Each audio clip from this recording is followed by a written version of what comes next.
Welcome to the Refine and Shine, the podcast dedicated to mastering the art of continuous improvement and optimizing every aspect of your life.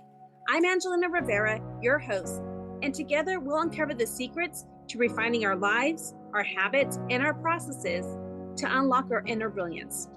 Join us on Refine and Shine, where we'll delve deep into achieving more in life without the burnout and without all the stress. This podcast is your platform for a more fulfilling life through continuous improvement and personal growth. In each episode, I and a diverse array of guests discuss practical strategies for up-leveling every aspect of your life.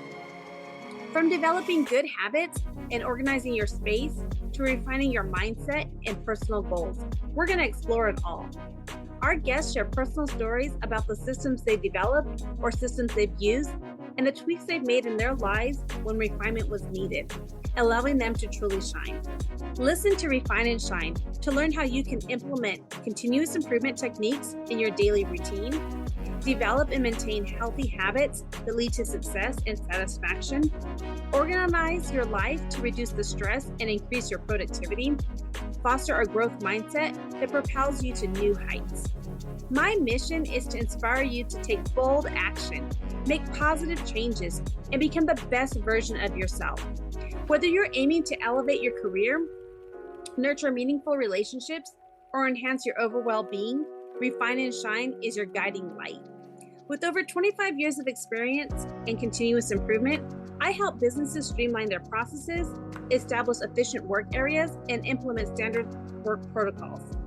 I have trained over 600 individuals and teams in process improvement, optimizing workflows, and enhancing overall operational efficiency. Tune in every week as we embark on an enlightening journey, exploring paths to refinement and illuminating the way to shine in every area of our lives. Subscribe now and join us on this journey to polish your life and let your best self shine through. Thank you for joining us on Refine and Shine. Hello, everyone. Welcome back to another episode of the Refine and Shine podcast. So I'll be real with you. This isn't the episode I had planned for today. It's not one I even ever imagined that I'd be releasing, especially right now. Like, why would I think of this topic? But I want to let you guys know that sometimes life throws you in unexpected reflection. And this is one of those moments. I've said it before, 2025 has been a hard year, like really, really hard. And while I'm still healing from surgery and navigating work stress, it was the loss of our dog Bandit that brought me to the mic today. So let me back up a little bit and catch you up. Earlier this year, I had pelvic reconstruction surgery, and I had asked for prayers from so many of you, and I just want to say thank you. The surgery itself went well, and I haven't had my follow-up yet, but physically, the whole surgery, it was a long day and recovery has been slow. I had to go back in for just one quick checkup, but I haven't had the full on, how did everything work out? I still am on restrictions. I can't lift more than 5 pounds. I can't use my core. I can't strain my pelvic area. And it's been hard because, when you can't do things that you want to do, it is stressful.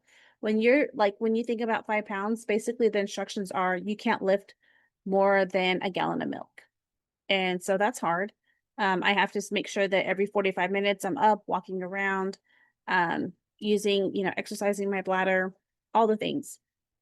It's not really easy. I have probably, since surgery, have probably only been outside my house by myself, but not by myself. Like, I went to a friend's bridal shower for her daughter. I was outside the house for 3 hours, but other than that, and she didn't live that far. And it was just basically, I drove, sat, came home.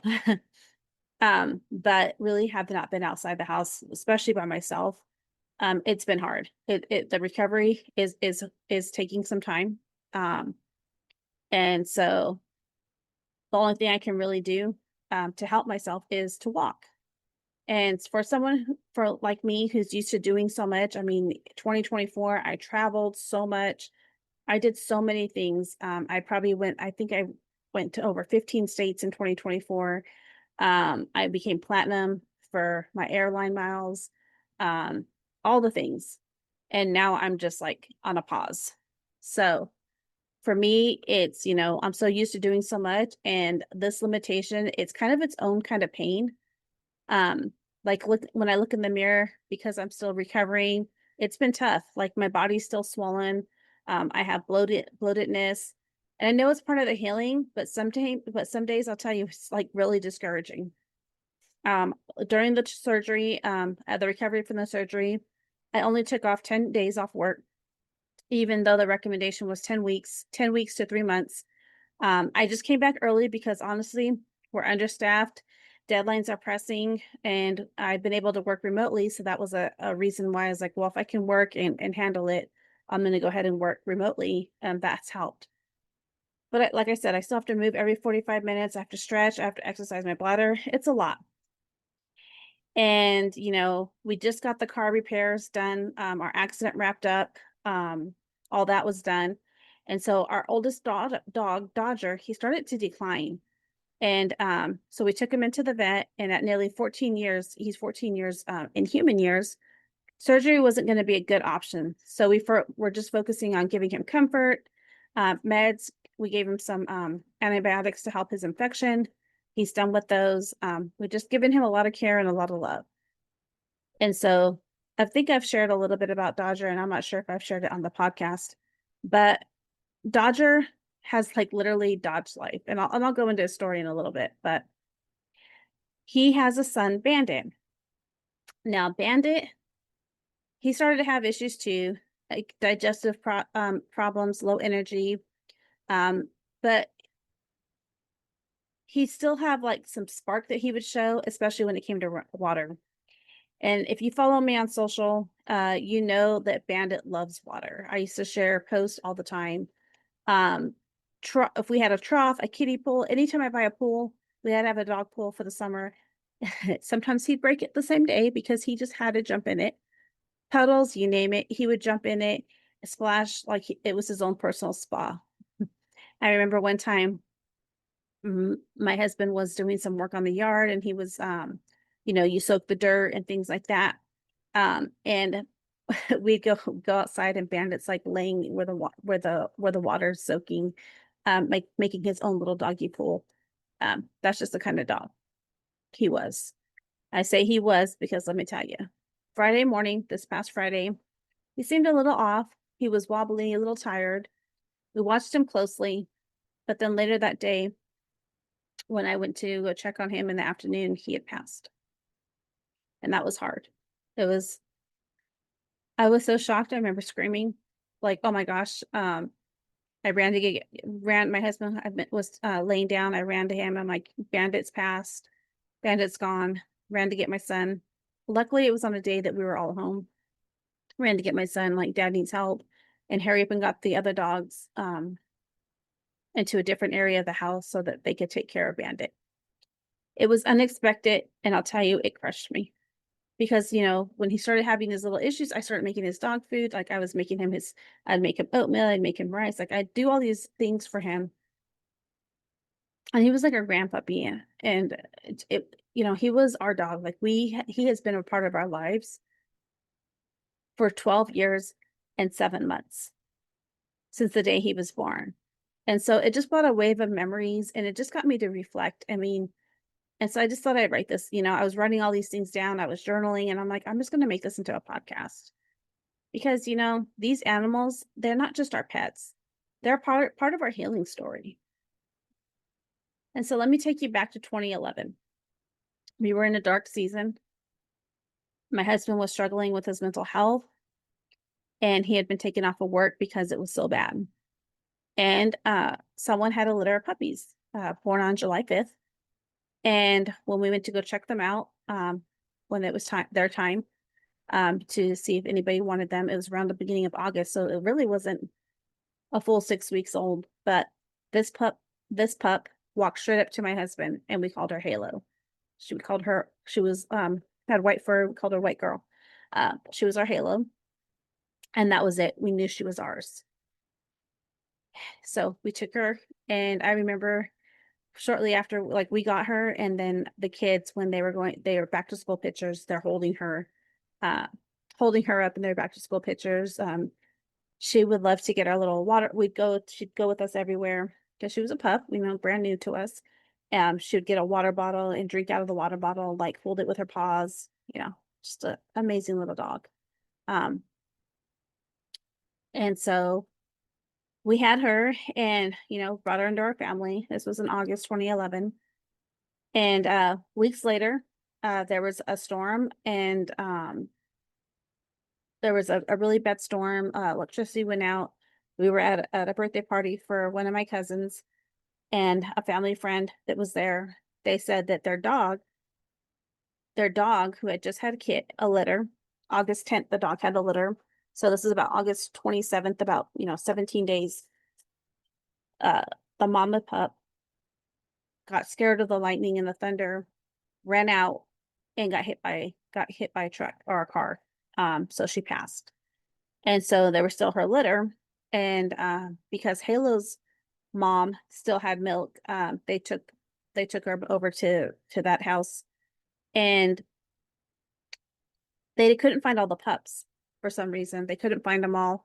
And it, turned out that Dodger, who was one of these pups, he eventually made his way. Was the neighbor. He was going over to the neighbor's house. Like, he ran or somehow got to the neighbor's house, and the little boy was feeding him out of the boy's bottle. Like, it was like a toddler who was feeding the dog.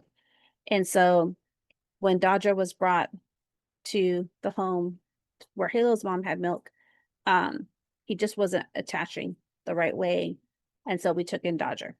Dodger became ours. And we called him Dodger because he literally dodged life. Um, and we had to feed him cottage cheese and do all the things as if he was a newborn puppy. Like, he literally lost his mom at 17 days old, and we kind of had to take him in, make sure he got the heat right, like, do all the things. So in just a few weeks, we had went from no dogs to 2 dogs. So Halo and Dodger, they became best friends. We even dressed them in team jerseys one year. Halo had on an Angels jersey, and Dodger had on a Dodgers jersey. And that Christmas, they were part of our family photos. I mean, it was pretty amazing. They brought so much joy, um, especially when joy felt out of reach. Uh, they just had these personalities.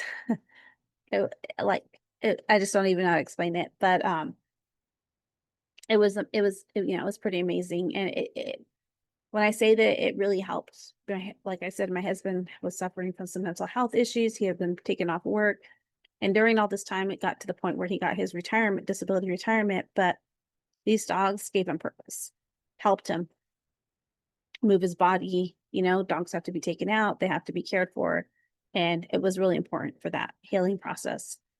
Um, and then in 2012, came our Tahoe. She's a brindle boxer. We had rescued, or not really rescued, but she was my aunt's litter. And she just she fit right into the family. And all the dogs got along. And then one day, Halo had puppies in November of 2012. She had about 10 puppies. We didn't know she was pregnant. We didn't plan on it. They had only locked up that we knew one time. And that was like the summertime. And yeah, she had puppies. It was chaotic. And some of them didn't make it. There was one female, she was a female version of Bandit, looked just like Bandit. We called her Sweetheart. And then there was Sugar, who was a runt. She passed away in early January of 2013. But out of all the chaos, 2 puppies stayed with us. That was Lincoln, who my son named after Lincoln Park, and Bandit. My husband named Bandit because he was always like stealing stuff, socks, slippers, hats, whatever he could do, and he'd run off with them. And Lincoln and Bandit were just inseparable from the beginning. They were just inseparable. Like, I have pictures of them still. Like, I have pictures of them, like, when they would be, all the other pups were like being finished nursing, we're transitioning to puppy food.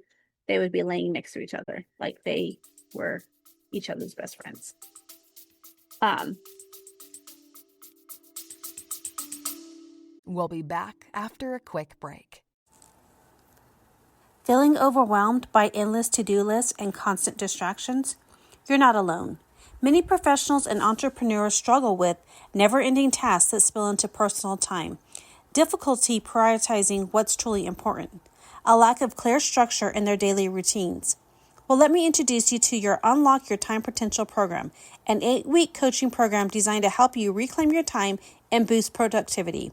What you will gain is proven strategies to manage your day effectively, techniques to eliminate distractions and stay focused, tools to align your daily actions with your long-term goals. Ready to take control of your time? Join the waitlist today and be the first to know when enrollment opens. Don't miss the opportunity to transform your productivity and achieve your goals. Check out the link in the summary notes.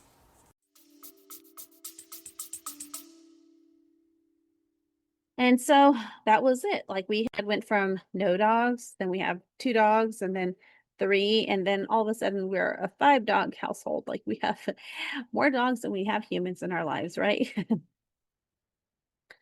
And so it was okay though, because our lives kind of revolved around them. We didn't leave them out all day. They weren't like yard dogs. We didn't just leave them out in the yards. They had schedules, they had routines, they had meals, just like any other member of our family. And for my husband, these routines were a lifeline. When mental health tries to take you down, a reason to get up and care for something matters more than people realize.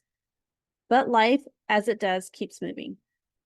So when Tahoe was about 5, she had stopped eating. We found out she was like hoarding for food. And we found a lump in her throat. Boxers are prone to cancer. And we, got it all checked out, and we could have gave her chemo, but it would have only brought her a few months. So we just gave her love, and we took care of her and made sure we did all that we could until she just stopped eating anything. And so one day we had to make the decision. So we gave her last meal. We gave her a cheeseburger from McDonald's. Gave her lots of cuddles. We took some pictures with her, and we had to let her go in November of 2017. So that was our first real goodbye. I mean, we had the puppies, like I said, Sweetheart and Sugar, who passed away, but it was within like a couple of weeks with them, maybe a couple of months with them. It wasn't like years. And so it was hard because we had this dog for such a long time. I mean, we had a bond with her. 5 years is a long time to have that bond. And in 2019, another dog joined our family. So for just a brief period, about 4 years or 2 years, we were down to 4 dogs, and then we went back up to 5. Marley, he was another purebred boxer, just like Tahoe. He was from my cousin, my husband's cousin. He had these dogs. And when my husband first seen Marley, before I had even seen him, he's like, "We're getting another dog," and I'm like, "No, we're good." But when my husband says we're getting this dog, that's just that.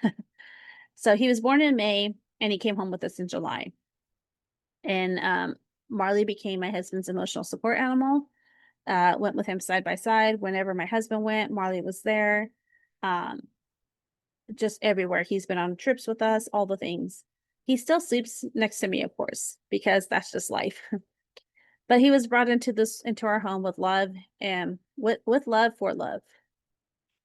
And all the dogs got along pretty well. But then 2020 hit. 2020 hit. And that's when Lincoln, Bandit's brother, started collapsing. His legs started to give out. And so I did all the things, natural supplements. We did all the things we could, change his diet. And we bought him a wheelchair even. We gave him an orthopedic bed. We did everything we could do. And so this happened around April of 2020. But one day he was out in his wheelchair, and he was in the front yard, and he was struggling. He had lost his smile. And when dogs have this smile, and he just didn't have that smile anymore. And if you ever see the pictures of Lincoln, the way that he looked, he just lost. He didn't have that smile. And so me and my son were out there sitting in the front yard, and I told him, like, Lincoln, if you're having a trouble, if you're suffering, just let me know. and he just dropped, like, Mom, I'm done. Our grandma, because technically, I guess I was his grandma. And I just looked at him and I knew he had lost his smile, like I said. And so we called a vet that could come to the house and helped him pass. She helped him pass with dignity at home with us all by his side. Because that was during the pandemic and, you know, we didn't want him by himself. It was heartbreaking. It was heartbreaking. So that was like in 2020. So he was a good part of our lives for 8 years. And I will look back on pictures sometimes and I'll see even when he was on his orthopedic bed and he couldn't really move much. Marley, who was a puppy, right? Would go and bring him toys, just to kind of like keep him playing and stuff like that. Just to play with him. So we've also had cats that have, when they passed, excuse me, in 2020. But, I'll talk about our cats I'll save those stories for another episode. Today's episode's just about the dogs. And we also have a desert sulcata. Like I said, our family is full of love for these animals. But then in April 2021, so we went from down to 4 dogs. And then in April 2021, we rescued Ziva. She was a German Shepherd puppy who had been through some abuse. She was terrified of like brooms, construction, if people were working construction vests, loud voices. She was just, suffering. She had been abused. But we took her in. She was about 7 months old. We took her in because the people who owned her were going to just take her to a pound. And we took her in and have been loving her through her trauma every day since. And so now we're back to 5 dogs again. But in 2022, our Halo girl, she was our first girl. She was now 12 years old. She had developed cancer, a growing mass in her stomach, and it caused less mobility, declining health. And again, we had to make the hard choice. And so she passed shortly after her birthday that July. She was a little over 12 years old. And so we're about 3 years with like really no loss of any dogs, down to 4 dogs, no really, and getting everything still like maintaining a routine, doing all the things. And then Bandit passed. And it feels weird because like we go from 4 dogs now down to 3. And it's kind of eerie in a way. Losing him has made the house quieter, too quiet. For over 12 years, we have had more than 3 dogs in our home. And now we're down to 3. And it just feels strange. Because each of our dogs has their own personalities. Like Halo loved walking with me. She would go running with me. Tahoe loved running with me. Bandit, he lived for water. And like Halo, just the smell of Starbucks, and she would get all excited. Like each of these dogs have had their personalities. Lincoln was just had this crazy smile, and him and Bandit always loved to play with each other.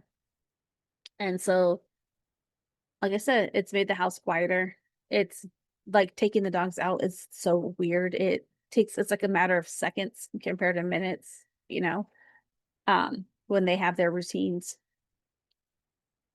And I just want to say that dogs really are like a man's best friend. And especially for my husband, they were more than that. They were lifesavers, emotional anchors. And, June is Men's Mental Health Month. And I'll share some statistics in a bit, but I can tell you this, that dogs heal. They ground you, they give you purpose, and they give you love even when you feel unlovable. Like when you are gone, even if it's 5 minutes to 10 minutes and you come home and they just like get so excited to see you, they don't know sense of time. For them, it feels like you were gone forever. and they're just so happy to see you. I just want to share a little bit about statistics and how dogs help humans. They help reduce stress and anxiety. Studies have found that interacting with dogs reduces your cortisol levels, which is your stress hormone, and increases your oxytocin, which is the bonding hormone. Petting a dog alone can lower your heart rate and blood pressure, promoting calmness. They help boost your mental health.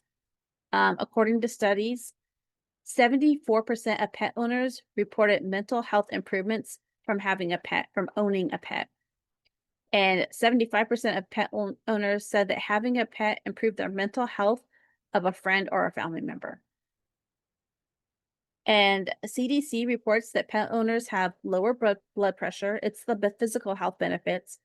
They have lower cholesterol, lower triglycerol levels, and increased opportunities for your exercise and outdoor activity. Like we don't have a doggy door for our dogs to go out. Like, so we have to go out there, we have to take them, we have to go outside, we have to walk them, we have to do all of these things. And we do that intentionally so that we're up there moving our bodies and things like that. Another thing with dogs is they help combat loneliness. Studies have shown that pets, especially dogs, help reduce the feeling of isolation, particularly among older adults and people living alone. And dogs they have help provide emotional support. Dogs provide emotional regulation through routine and purpose, especially for individuals struggling with depression, like I shared earlier. People who struggle with depression, PTSD, or anxiety, for example. Veterans with PTSD who had service dogs experienced reduced symptoms, fewer suicidal thoughts, and improved relationships, according to a study. And with all that being said, even the Bible talks about like owning a pet, so to speak, or an animal, so to speak. And Ecclesiastes 3:19, verse 3, 19 and 20, it says, "For people and animals share the same fate.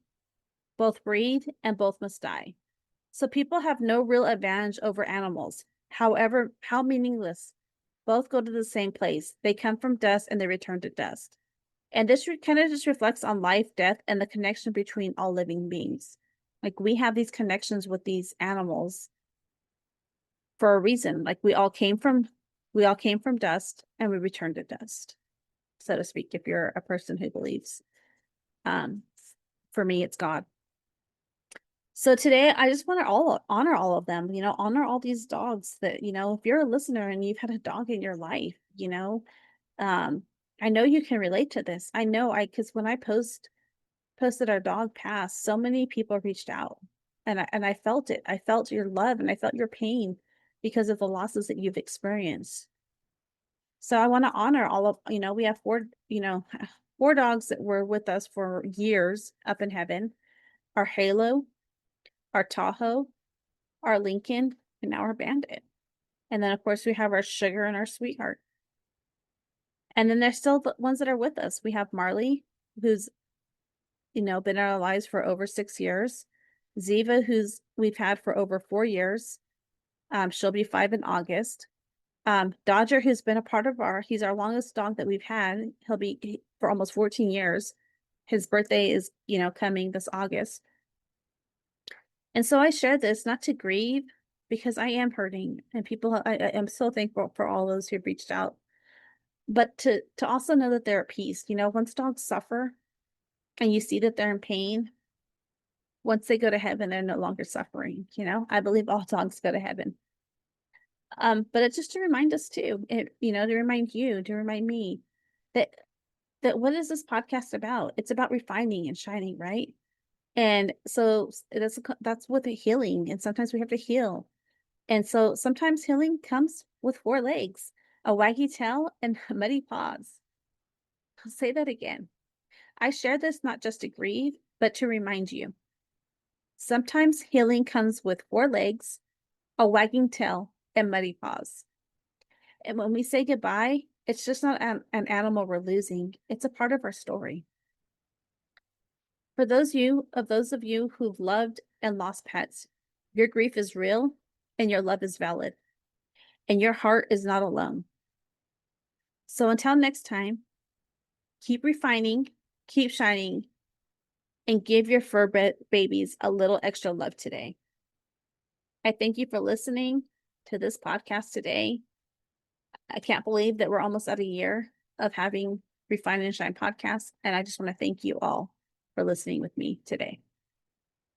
Until next time, keep shining, keep refining, and give your doggies some kisses for me.